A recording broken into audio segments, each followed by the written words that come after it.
Welcome sa Philippine Island Weather Update. Narito na ang Bagyo Update today.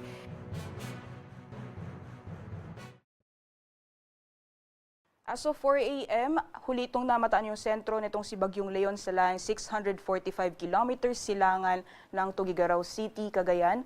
At nananatili pa rin po itong severe tropical storm, although lumakas po siya bahagya. May taglay pong lakas ng hangin malapit sa gitna na 110 kilometers per hour.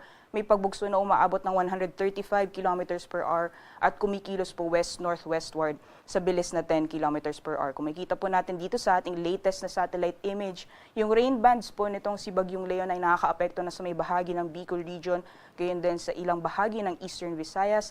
At habang papalapit po itong binabantayan natin na bagyo, yung rain bands po nito most likely ay magdudulot din ng maulan na panahon dito po sa may silangang bahagi ng Luzon. Kaya patuloy pong pinag-iingat yung ating mga kababayan dahil may mga posibilidad pa rin ng mga pag-ulan ngayong araw. Doble ingat po lalong-lalo sa areas na kasalukuyan ay nakakaranas pa rin po ng mga pagbaha. Mamaya po alamin po natin yung mga areas na posible po makaranas ng malalakas na mga pag-ulan sa mga susunod na araw. Alamin naman po natin ang nilalaman ng ating latest track forecast as of 5 a.m.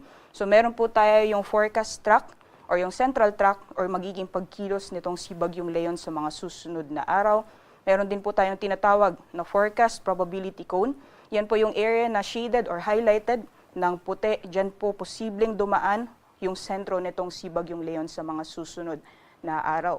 Meron din po tayong forecast intensity. Yan po yung inaasahang magiging lakas or kategorya ng bagyo habang patuloy po siyang kumikilos sa ating sa loob ng ating Philippine Area of Responsibility. At yung area naman po na highlighted ng yellow or shaded yellow, yan po yung radius ng bagyo o dyan po mararanasan yung malakas na hangin na dala nitong si Bagyong Leon. Based po sa ating latest na forecast track, kikilos pa po ito si Bagyong Leon, generally northwestward. At dahil nakapaloob po itong si Batanes sa forecast probability cone, hindi po natin ninaalis yung posibilidad na maaaring maglandfall itong si Bagyong Leon sa may Batanes. Kung hindi man po siya maglalandfall, posible pong lapitan siya nitong sentro. Yung susunod na landfall scenario po natin ay dito na po sa may southeastern portion ng Taiwan.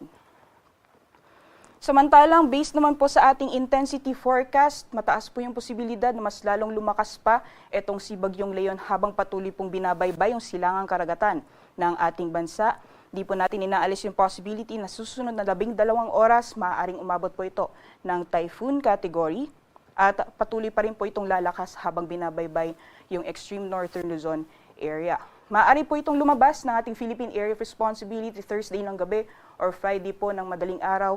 At habang patuloy po siyang kumikilos northwestward, ay hindi din pa natin inaalis yung posibilidad mas lalo pa po itong lumakas pag nasa may area po siya ng Batanes at or southeastern portion ng Taiwan, maaari pa itong umabot ng super typhoon category. Kung makikita din po natin sa ating latest na track forecast, malawak din po yung sakop ng radius nitong si Bagyong Leon.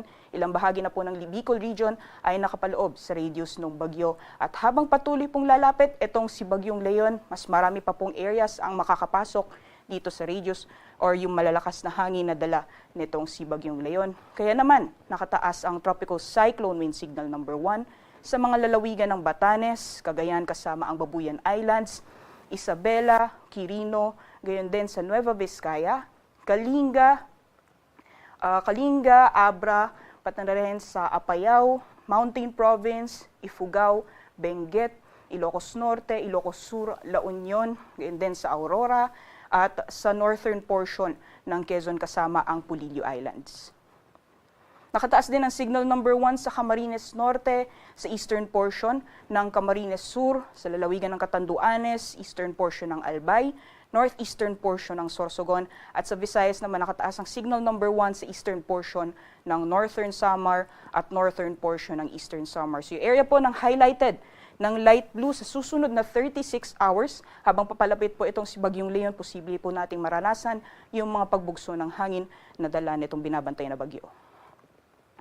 Pagdating naman po sa mga pag-ulan na dala nitong si Bagyong Leon, gayon din yung trough or extension nitong si binabantayan na bagyo. Ngayong araw hanggang sa darating na Thursday, mostly portions po ng northern Luzon, gayon din sa western portion ng ating bansa, posible po yung malalakas na buhos ng ulan dala nitong binabantayan na bagyo. So, base po ito sa ating latest na weather advisory as of 5 a.m. So based po sa ating weather advisory, ito po yung forecast accumulated rainfall sa susunod na 24 oras. So total accumulated po ito sa susunod na 24 hours. Posible pong humigit 200 milimetro ang mararanasan sa ngayong araw sa Batanes, pati na rin sa Cagayan kasama ang Babuyan Islands. Heavy to intense naman ang mga pag-ulan. Ngayong araw posible maranasan sa Ilocos Norte, Apayao, Occidental Mindoro at Antique. Meanwhile, moderate to heavy naman sa Ilocos Sur, Isabela, Abra, Kalinga, Calamian Islands, Romblon, Negros Occidental at Aklan. So mapapansin po natin hindi lamang po areas ng Northern Luzon, gayon din ilang bahagi ng Central Luzon ang mga karanas po ng mga pag-ulan.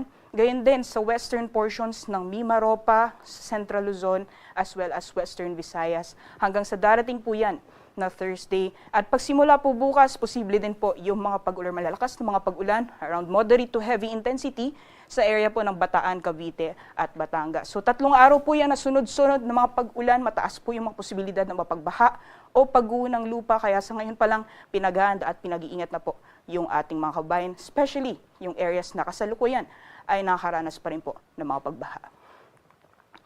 So outside naman po yung areas na kung saan nakataas yung tropical cyclone wind signal number 1, posible din po yung mga pabugso-bugsong hangin na dala nitong binabantayan na bagyo. So may chance po na makakaranas pa rin po tayo ng mahangin na panahon hanggang sa darating na Thursday, especially po sa areas ng Bataan, dito po sa Metro Manila, Calabarzon, Mimaropa, Bicol Region, Visayas, Dinagat Islands, Surigao del Norte at Camiguin hanggang sa darating na Huwebes po yan.